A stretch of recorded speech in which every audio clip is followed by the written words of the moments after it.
Hey, what's up, guys? It is Slick or Slickmoff here, back again with another video. And Sefton Hill, the game director and head honcho over at Rocksteady Games, has announced the fans that were dissatisfied with the fact that they were not at E3 this year. So I wanted to give my thoughts on this and his statement in particular, and sort of explain what I think is going on here. It's a very layered, nuanced thing when, in fact, it very much so seems like on the surface level to be something not so nuanced. I think that there is actually a lot going on here. So let me explain what I mean by that. So Sefton says this: "Hi all, I wanted to share a quick message from me and the Rocksteady team. We know some of you were disappointed that we were not at E3 this year. The whole team has been reading your comments, and all of us here at Rocksteady really appreciate your passion for our next project. Knowing how much it means to you keeps us inspired and energized to deliver a game." By the way, energized with the British spelling, gotta love it. To deliver a game that you will be proud of. We'll share it with you as soon as it's ready. So, this was clearly his response to fans that were dissatisfied that the game did not come at E3. You know, whatever game they're working on was not at E3. There was a few different types of fans that responded to this. First of all, there was the fan that said that this announcement came too late. In other words, they should have told us before E3 that they were not going to be there.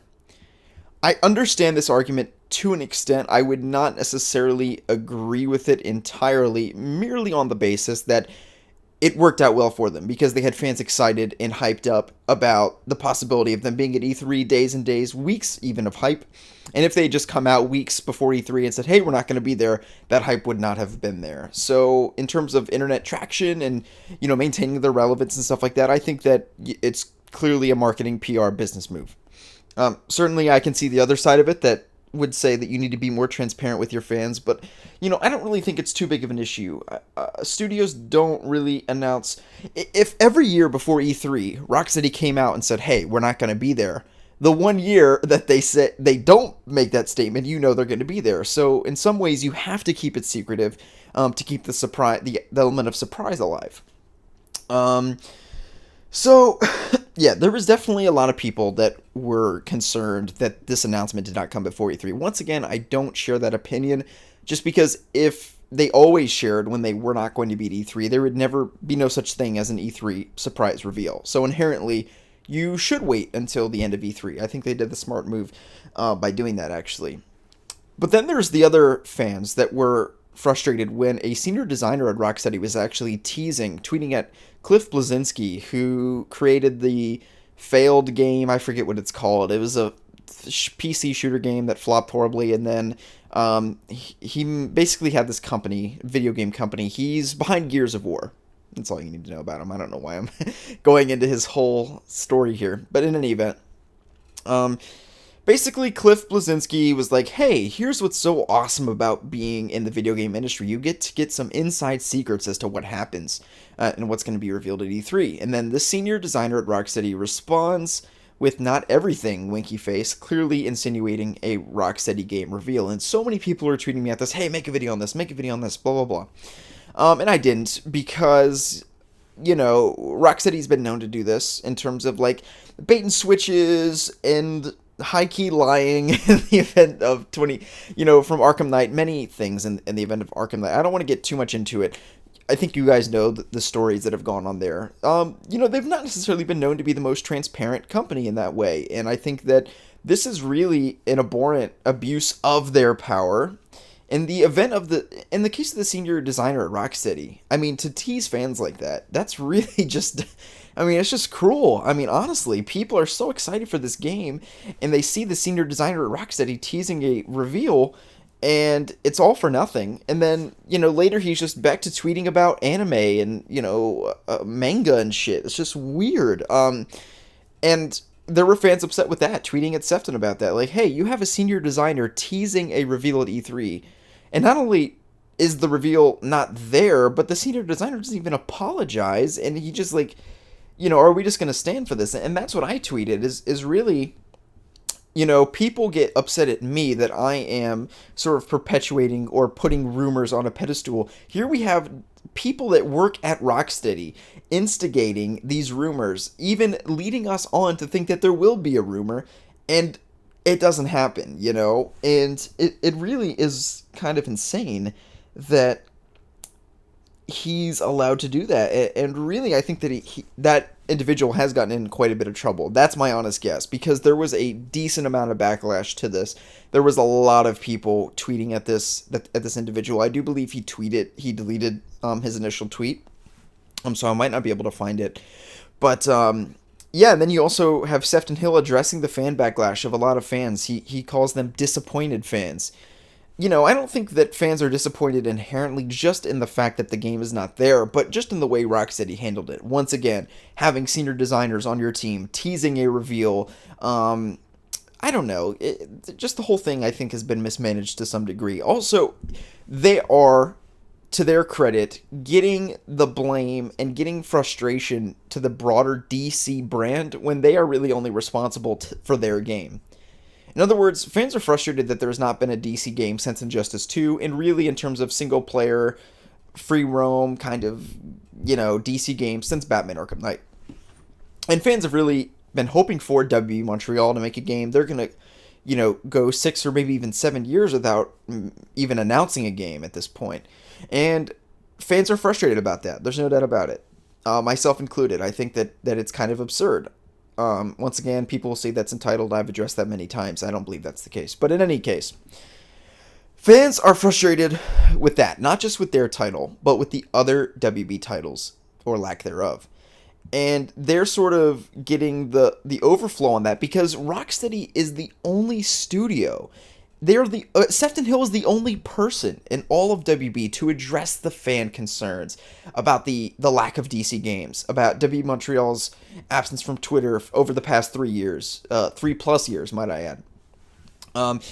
Just the lack of transparency. There's no community manager for DC games. There's no transparency at all. It's almost like we as fans don't exist or don't care, which is not true. We do exist. We do care.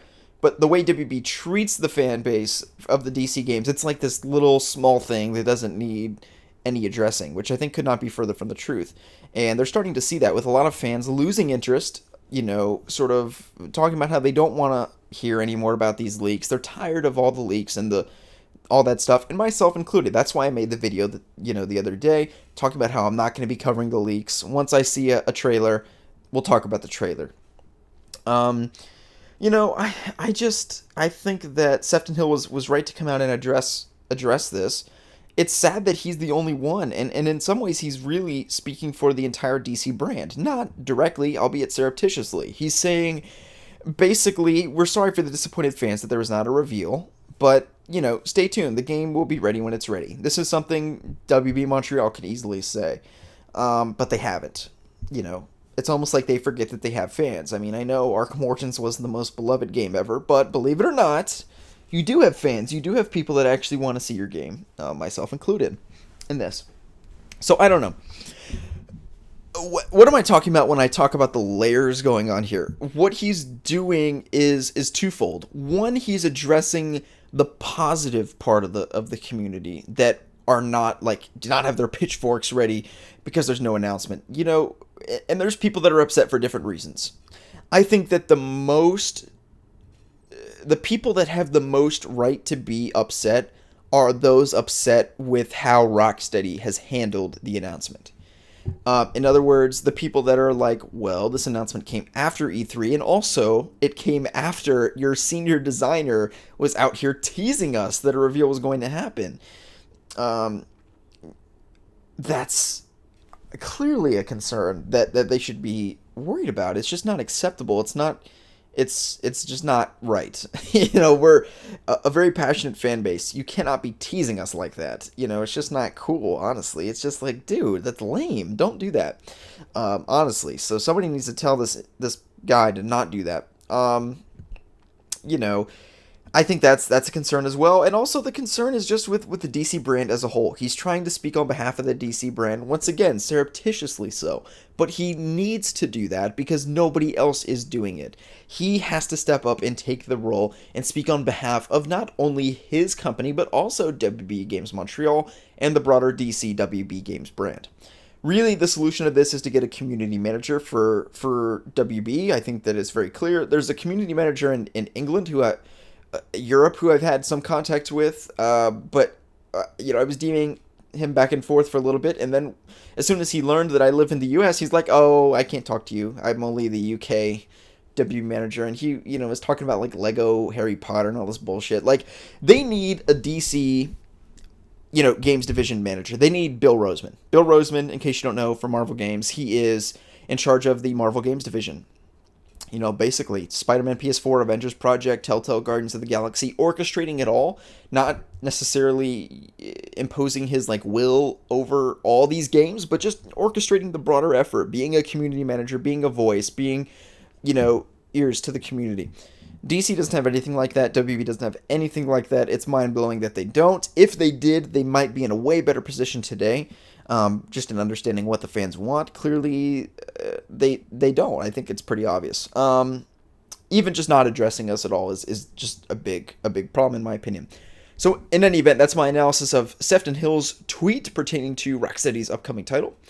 Hope you guys have enjoyed the video. If you did, give it a thumbs up. I've got a Spider-Man PS4 video coming out tomorrow. And once again, stay tuned for that and all my Spider-Man PS4 coverage leading up to the Spider-Man PS4 release on September 7th, 2018. Okay, guys, see you all in tomorrow's video.